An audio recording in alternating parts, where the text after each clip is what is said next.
everybody, and welcome to another episode of Vibes. And there's been a lot going on this week. Now, first of all, I am going to start off with the Google Pixel 4. Now, as you know, I have the Pixel 4. I've been playing around with it for the past week and a bit or so, and there is one thing that I will have to say. I have to take my words back. I was complaining initially about the battery life on the Google Pixel 4 and for it not lasting an entire day. It was a problem that I faced for a good few days where I found myself charging the Google Pixel 4 when it came about 1 or 2 p.m. Now, Google must be doing something really interesting when it comes to the software, because the longer that I've been using the phone, the more that the phone has been understanding how it's being used. And I have to say, whatever magic that Google are doing within Android itself, I am getting more than a day's worth of battery. Now, I know that there was an update released not so long ago for the phone, but for anybody out there who is looking to pick up the new Pixel 4 and are concerned about the battery life, I have to say to everybody out there that Google have achieved something where you don't really need to worry about it. So I am going to take my words back about the battery. It is the case of you needing to use the phone and how you would usually use it, and then the software will then tailor itself. But I am still going to stand by the fact that if you're looking for an all-rounder phone that does it all, I still think that the Apple iPhone 11 Pro still is the best out there. But to be honest, picking up a Google Pixel 4 is not a bad alternative. Like I said, you just need to grin and bear with a few days of really poor battery life until the phone understands how you use it. The screen is amazing. The 90 Hz does make a huge difference. But for anybody out there, I'm going to put my hands up. I am fairly impressed with the phone so far. I do find myself that out of all of the Android devices that I have, the Google Pixel 4 is one that I do always tend to go back to. Now, if you have heard the previous episodes that I have done, or if you were looking at the rumor mill, for a long while, there was a rumor about the 16-inch MacBook Pro, and, well, Apple this week has finally released it. The 16-inch MacBook Pro has been touted to give you slightly better performance. They're saying that you're getting about 20 to 30%, but that is yet to be seen because you've got to run it for a long period of time. But overall, what are the changes that Apple have made? Well, what's really interesting is that Apple have decided to no longer sell the 15-inch MacBook Pro and have decided to replace that with the 16-inch. But what is the biggest surprise, and, well, not really a surprise and something which they had to address, is the keyboard.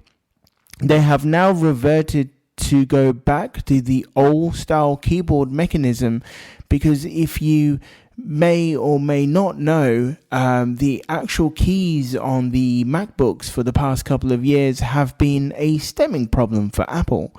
It's been a problem where users have had MacBooks and they find themselves that either the buttons stop working or you're getting loads of button presses. Now, in a real world scenario, what I have seen is that there are people out there who are using the new MacBook Pros, they're pressing the spacebar button and they're finding themselves that it's putting in quite a lot of full stops.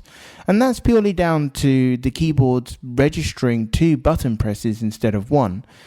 Apple have tried to revise that keyboard several times. They've put a film over the buttons itself. Nothing has really alleviated the problem. So what have Apple done? They've gone back to the old school mechanism. It's been there for a long while. It's tried, it's tested. So this could be the beginning of a comeback for Apple hardware to start being decent again. Another interesting change is where the touch bar is on the top of the panel. They've decided to have a physical escape key. Now, a lot of people may be wondering why that would be important, but there have been scenarios where the touch panel may not work. It is very rare that that does tend to happen, and it is down to the software which you are using, but it is a welcome change. I think one of the biggest issues for a lot of people out there in terms of anybody who cares about performance is the fact that these MacBooks were throttled so that they didn't overheat. So they're saying that these 16-inch MacBooks are slightly thicker, they allow more air to go through, there's better cooling. So overall, we could be seeing a resurgence of decent MacBook hardware. Overall, I have a MacBook myself. I do use it. I do like the hardware, but like I said, performance does hamper. The fans do go off. So I think the 16-inch is a welcome change for a lot of people out there. Now, still keeping on to the Apple bandwagon here, they've also released the latest firmware updates for their new AirPod Pros. Now, I've not noticed any difference in sound quality. I have noticed that the noise cancellation is slightly better, but it will be interesting to see what other updates that they may bring to it. Again, I've not seen a lot of advertisement for these earbuds, but again, it is something that I will say to everybody out there that they are a very, very decent pair of earbuds. And the top two going right now would be the AirPod Pros and the Sonys. Now, the Sonys have also had recent updates, and when it comes to noise cancellation, as I said in the previous episodes, the Sonys are still the one if you really want the best audio. Now, in terms of something that would sound a lot more closer to what the artist may be producing, I think there's been a lot of reports that a lot of people are saying that the AirPod Pros do give you that. But I think the Sony just gives you a slightly more immersive sound. And they have just recently also updated 3D audio where it sounds like that you are actually where you're supposed to be. Like it's like as if the artist is right in front of you. So that is the concept.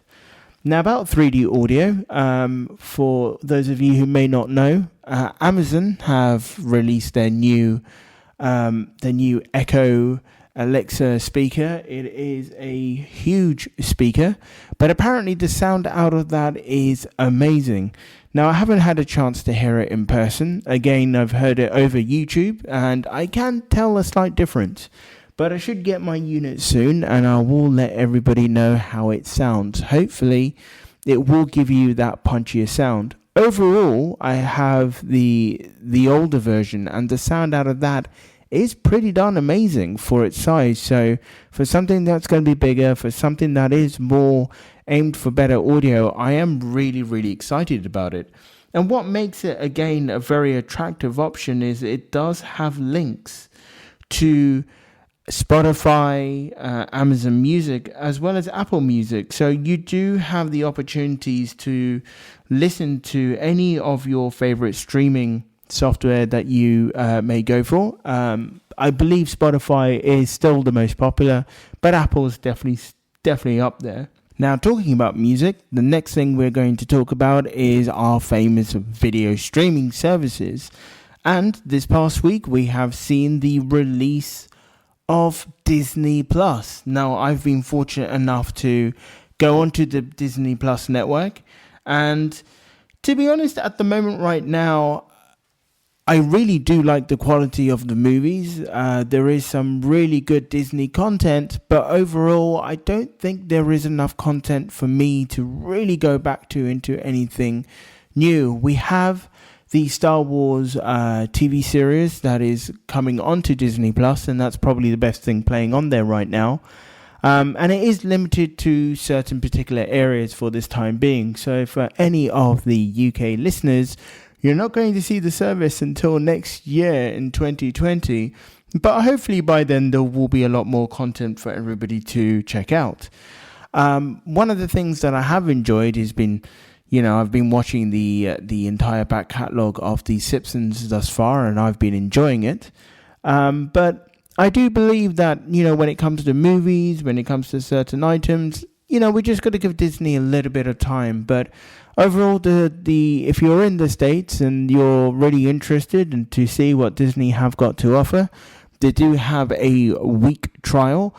But I do think that they have something up their sleeves, and Disney are a massive, absolute powerhouse. So I'm very excited to see what they've got. I've been enjoying some of the content that they've got so far. But at the moment, I've been really glued to the Apple TV Plus service. The morning show is probably my favorite program on there right now. And I still believe that the quality of the Apple TV Plus is probably the best streaming quality that I have seen thus far.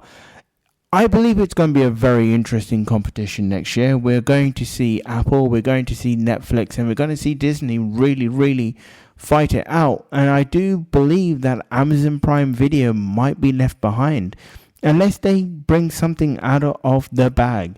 So, like I said, it's been a little bit of a rocky start for Disney. Some of the services hasn't been 100%. But, let's see how it goes. Let's see what content that they will bring. But it has definitely brought in, a lot of amazing Star Wars movies in 4K. It has Dolby Vision, and it also has Dolby Atmos. So definitely there will be a lot of interesting content and a lot of high definition 4K, great sound videos. So yeah, that is definitely a space to watch. Now, staying on the streaming service, we've got Google Stadia, which is going to come out next week, or this week coming.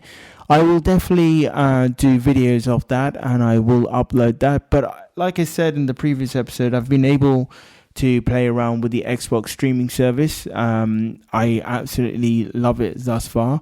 But they've had the XO event that happened a couple of days ago, where they've been talking about what they're looking to do, and they've made some official announcements that they are going to bring the Xbox streaming service to PCs, so opening up the platform a lot more. They're still testing on Android, but they have made it very clear that they're going to put it on more platforms, which I am looking forward to. And also at the same time, what was really interesting is that they made the shock announcement, and I think it is a shock announcement for me overall, is that they're going to support Sony PlayStation controllers for that platform. Now, there was a deal that was done between Sony and Microsoft in terms of hosting the Sony platforming streaming service on Azure. If there is more of a deal between Microsoft and Sony, that is great news for gamers. But it was really interesting to see that Microsoft are looking to make this service a lot more accessible for gamers out there. Google Stadia has been touted to be released with very limited functionality.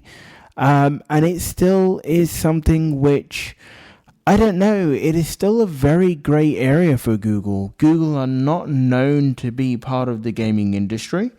And Microsoft and Sony both have been. So I think this is going to be a huge week for Google. I do hope that they pull it out of the bag. Like I said in the beginning of this entire podcast, I've been wrong. But I know as a gamer, it is still something where a lot of gamers believe that Microsoft and Sony are going to head that. But streaming is the future. And I believe at some point we won't need items as powerful computers or powerful gaming consoles. Everything will be streamed over the internet. It is definitely exciting times, but thus far, like I said, I've had an opportunity to try out the Xbox streaming service. Absolutely love it, and I really do hope Google do come to the front of that and really give us more options and selections when it comes to it. So definitely very interesting in that front. Obviously, if you are a gamer, please do check out the event. They've made some interesting announcements in terms of newer games. They've made some interesting announcements in terms of partnerships.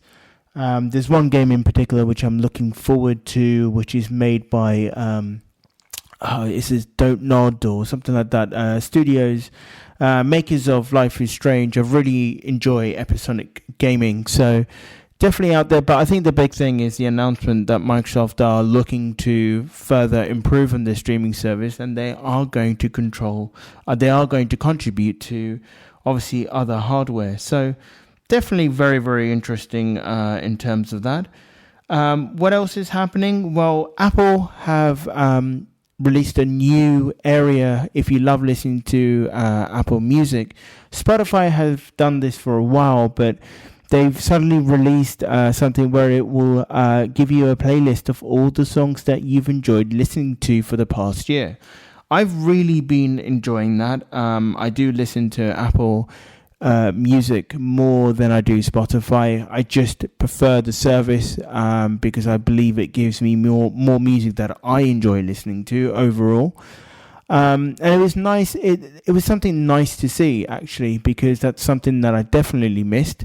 So if you are on Apple Music and you just kind of wish that it tailored particular playlists to what you like listening to, well, Apple have released like I said, a new playlist about what you've been listening for the past year, and I think it's amazing. I was playing that today on the way home from the north, and I just enjoyed every track because it played everything that I like to listen to, so which is amazing.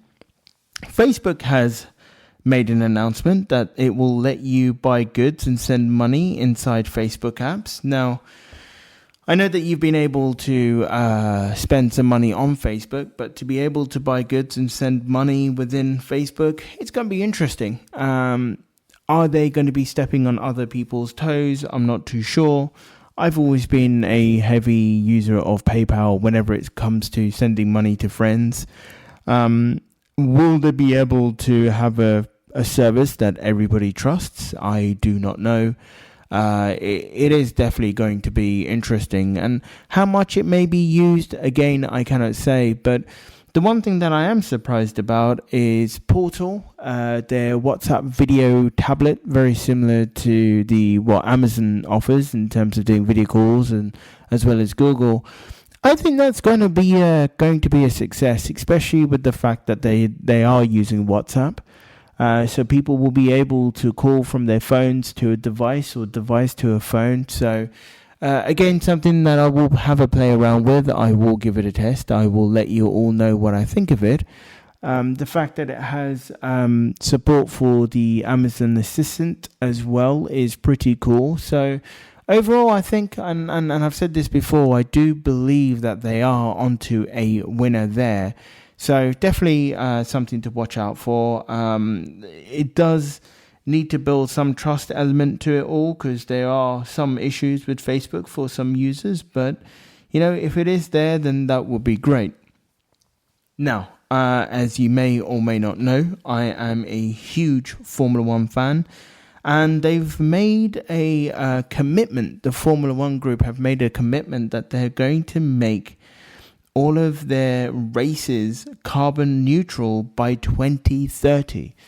Now, for all of the racing fans out there, Formula E, not that big at the moment, but it's definitely the future. So, are we going to see Formula One, use, electricity? Is Formula E still going to be a separate thing? The plan, from what I know, is to use more sustainable fuels with ultra efficient hybrid energy. So it's definitely going to be interesting to see what they do. They do take a 1.6 litre engine and make it go the way that it is with the hybrid. So it is very, very interesting. And we could see that technology come down to modern day cars. I still want to see electric cars to be the future, but at the moment there is still this big issue or gripe when it comes to longevity, when it comes to charging. I still think that we are a way off from getting the ultra fast charger where you can just plug in, charge for 5 minutes and you've got something there. But very much exciting times to see how vehicles go, and to see the motorsports go down that way will be an amazing thing. So, like I said, I am a huge fan of Formula One. If you want to talk about Formula One stuff, please do hit me up. But definitely something which I am looking forward to. So, I think car technology will be something that will change as time goes on. But hey, it's going to be great. Now, as the week has been going on, there was another announcement by Apple where they have now made the Apple TV Plus service now available on Amazon Fire Stick devices. Now, Again, I said earlier on, Amazon really need to pull it out of the bag if they want Prime to go forward. But if Apple are going to push their medium out to everywhere, I think we could see Amazon Prime Video go away, and we could see probably a partnership between Apple and Amazon when it comes to something like it. But if you do have a Fire Stick or an Amazon Fire device, the good news is if you ever wanted to see what the Apple TV have got to offer, that is definitely there for you to obviously check it out. So, let's see how that goes. It's great to see Apple opening up their projects to obviously more devices. I would still love to see iCloud to be opened up to other devices such as a Windows device. I would love to be able to send iMessages from my Windows machine to an individual. So, yeah, it will definitely be interesting. Now, to go back to Facebook, which I mentioned earlier on, it was noted earlier on in the week that they have a bug which turned on cameras on the phone. A very interesting bug. It was noticed earlier on during the month, but I think it's kind of come more in the limelight recently. And users were basically saying that they were able to see, videos of photos, etc., behind the Facebook app. Facebook have acknowledged the bug. They have already released a fix this week, but quite scary stuff that your Facebook app could cause or could have a channel to open up your videos and your cameras. But to everybody listening out there, I mean, they are very quick in plugging this. I still don't think there's anything to worry about. These things do tend to happen once in a blue moon, and it's great to see that companies acknowledge that and fix that right away. But again, we are coming in a more connected world. So, there's going to be some things which aren't going to be perfect. But, a very, very interesting thing. Like I said, for Apple for Facebook to do well, they do need to build up their brand. And as you may or may not know, they have rebranded the Facebook company. They've got a brand new logo, and I believe eventually they will turn more into a hardware company and probably stem away from the website. They may dabble into a few of other things, but it's definitely very, very much interesting times for Facebook. And sometimes I just feel as though it may be damage limitations or, just trying to build up trust again. So, yeah, an interesting time. Now, one of the biggest announcements towards the end of the week was the new Motorola Razr phones. Now, I don't know any of you who may or may not remember, but the Razr phone was a small flippable phone. It was one of those phones where you could easily have in your pocket. You flip it out. It was amazing just to answer a call. You just close the lid. You can end the call. It was overall a very, very popular design. And there have been rumors for months and months for this device being created, a foldable screen. And again, we're coming back to the foldable screen, but they were saying it was a foldable flip phone that goes into a smaller size. Now, as you may or may not know, with the Galaxy Fold, it's a phone which kind of folds out to a tablet. But what was very pleasing to see is Motorola releasing the Razr phone, which is very small in the hand, and as you flip it out, turned into a bigger phone device itself. Not a tablet, but an actual phone size. That was very pleasing to see from the, to the eye. The phone itself isn't huge. It isn't the most powerful phone out there, but as just a normal phone, just to browse the web, message, calls, take a couple of pictures here and there, I think the phone's going to do very well. However, the sticking point of this particular phone is that it's going to cost you over $1,000. Now, if that phone was half that price, definitely something that will be picked up. But we are looking at foldable screens. It is still fairly new tech.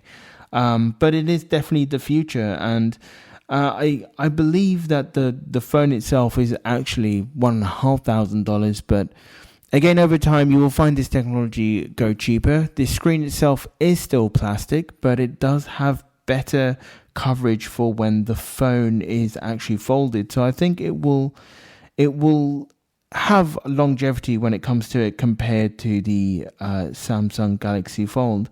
Like I said earlier on, I think, folding devices are the future. We're definitely going to see folding laptops. I know that we talked about the Surface, but we have Lenovo that have demoed a folding X1 Carbon. And just to see the X1 Carbon being able to fold and using the bottom half as a keyboard, which is a screen, definitely interesting times. So, like I said before, and I mentioned it loads of times, and I'm sorry for mentioning so far, but foldable screens are definitely the future. I mean, LG have obviously announced their rolling TV screen, where it rolls in and out of this box. I just think it's just phenomenal that we're able to get a screen that is so thin. I think the next thing really is to see a normal window that will display information. We already have that technology now, but just imagine being able to look at the window, ask the window how the weather be like, and the information will be displayed there and there in front of your eyes on the window itself. And the window being able to analyze the sky. I mean, the future is definitely an exciting one. So I'm really looking forward to that. But yeah, the Motorola Razr phone, please do have a look on YouTube. I will try to link it in the description, but there is, definitely a very popular phone, which I think has definitely turned heads around. So, mobile phone devices are going to get a resurgence. We're going to see different kind of foldable phones. I believe the Xiaomi foldable phone has now been released in China. I've not seen too many videos on that. But hey, it will be interesting. Now, for all the listeners in Denver, Lyft have added 200 electrical vehicles to its fleet, which is definitely exciting times to see, electrical cars make more and more of an appearance in particular cities. I think it's definitely the right move to make. Taxis are definitely something that get driven around more than most cars. So to have taxis that will have zero, emissions overall, that is great. So if you do live in Denver, definitely an interesting time. They're going to have more electrical vehicles where you are. So definitely do check that out. Again, very pleasing to see in that stance. Other news going on this week, it's just basically all about new releases. Basically, we've got a new foldable phone, we've got a new streaming service. We've got a new laptop, there's new Amazon devices. So definitely the end of the year is going to be an interesting one when it comes to Christmas presents or looking for gifts to get to, for someone, for anybody who is an absolute tech head like myself. But yeah, this past week has been really interesting. There's definitely, I do believe there's going to be a lot more happening in the weeks to come, a lot more announcements that's being made. We're probably going to see a lot more toys being released. But that is the week so far. So I hope that you've enjoyed listening to this podcast of what has been happening this week. Like I said, I am trying to keep to my promise to keep this weekly. But until next time, have a great week ahead, and I shall speak to you all next time round. Take care of yourself. Please do give me your feedback if you do love the podcast, and I shall chat to you all soon. Bye.